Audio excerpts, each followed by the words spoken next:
Леона и Саймон жили и работали в Москве, Россия. У них была хорошо оплачиваемая и напряженная работа. Они также познакомились друг с другом благодаря своей работе. Леона была представителем бренда компании, в которой они оба работали, а Саймон занимался продажами. И как назло, они столкнулись друг с другом при встрече. Это зажгло с самого начала. Саймону нравилось, какая она красивая и какой легкой и расслабленной она казалась. И Леона не смогла устоять перед озорным обаянием Саймона. Вскоре они снова и снова встречались, пока однажды они не стали парой. Саймон и Леона действительно были сильной парой. Они управляли бизнесом, в котором работали. Они жили в большом роскошном доме, ездили на роскошных автомобилях и посещали очень дорогие вечеринки. Они действительно жили в роскоши, но ничто не могло сравниться с тем днем, когда Леона узнала, что беременна. Она и Саймон не обязательно пытались зачать ребенка. Но теперь, когда она была беременна, они были вне себя от радости. Они смогут привести ребенка в свой идеальный мир, и их семья будет полноценной. Но когда Леона и Саймон с нетерпением ждали рождения ребенка, случилась трагедия. Компания, в которой они оба работали, внезапно развалилась. У компании закончились деньги, а это означало, что все сотрудники, включая Саймона и Леону, буквально в одночасье стали безработными. Это был сокрушительный удар. И ее воздушный шар лопнул совершенно неожиданно. Это было незадолго до того, как пара была истощена в финансовом отношении. Они больше не могли посещать вечеринки, которые раньше устраивали, или ходить в бары, в которые ходили раньше. Им даже пришлось отказаться от своей большой квартиры и переехать в дом поменьше за городом у леса. Это была грустная и ужасная авария. Но Леона и Саймон не сдавались, потому что они хотели, чтобы у их ребенка был шанс на счастливую жизнь. Поэтому они переехали в небольшой отдаленный дом и временно подрабатывали случайными заработками. Хотя в то время у семьи было мало денег, они не были несчастны. Напротив, пара поняла, что в жизни есть нечто большее, чем просто деньги и богатство.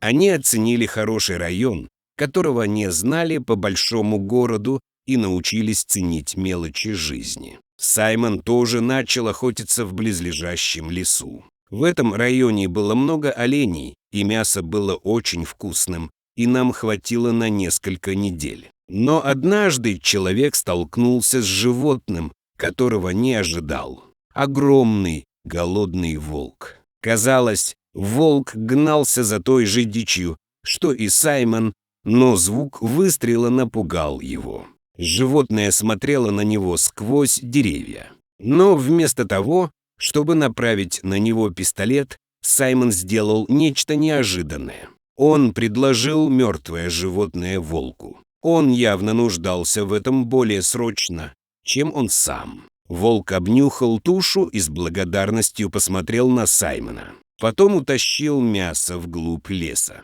Саймон часто бывал в лесу, но никогда не видел волка. Должно быть, это была случайная встреча, но она запомнилась ему на всю оставшуюся жизнь. Несколько месяцев спустя сотовый телефон Саймона начал звонить. Это была Леона, у которой начались схватки. Когда Саймон примчался в больницу, Леона уже родила прекрасную девочку. Саймон был в восторге от этого маленького человека, которого они создали.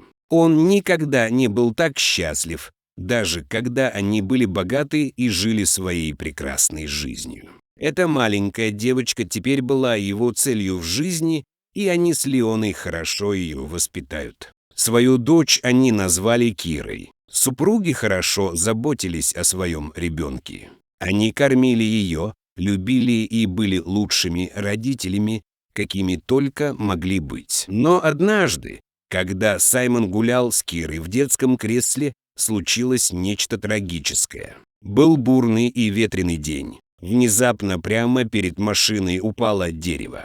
Саймон не успел среагировать и на большой скорости врезался в ствол дерева. Автомобиль перевернулся, и мужчина ударился головой о стекло. Когда машина остановилась, он потерял сознание. Когда он проснулся, он был немного ошеломлен и растерян. К счастью, он не получил серьезных травм и быстро взглянул на Киру, чтобы убедиться, что с ней тоже все в порядке. Но ее там не было. Где она была? Что произошло, пока он был без сознания? В панике Саймон вылез из-под обломков и стал искать своего новорожденного ребенка. Но от нее не было и следа. Саймон схватил свой телефон и позвонил Леоне, чтобы сообщить ей, что только что произошло. Она сразу же позвонила в 911 и бросилась на место аварии, чтобы найти своего ребенка. Когда на место аварии прибыли медики, Саймон отказался от медицинской помощи. Все, о чем он заботился, это найти свою маленькую девочку. Она была такой юной, уязвимой и невинной, и у Саймона и Леоны сердце разрывалось от мысли, что она где-то там. Полиция немедленно начала систематические поиски девочки в этом районе. Но с приближением ночи стало ясно, что Киры нигде нет. Ни Саймон, ни Леона не хотели мириться с таким ответом и искали всю ночь сквозь ветер, дождь и тьму. Но следующее утро принесло ответы, которых никто не ожидал. Вместо того, чтобы обыскивать улицы, Саймон пробрался в лес недалеко от места аварии. Он просканировал окрестности, прежде чем двигаться все дальше и дальше. И когда он искал в особо густом лесу,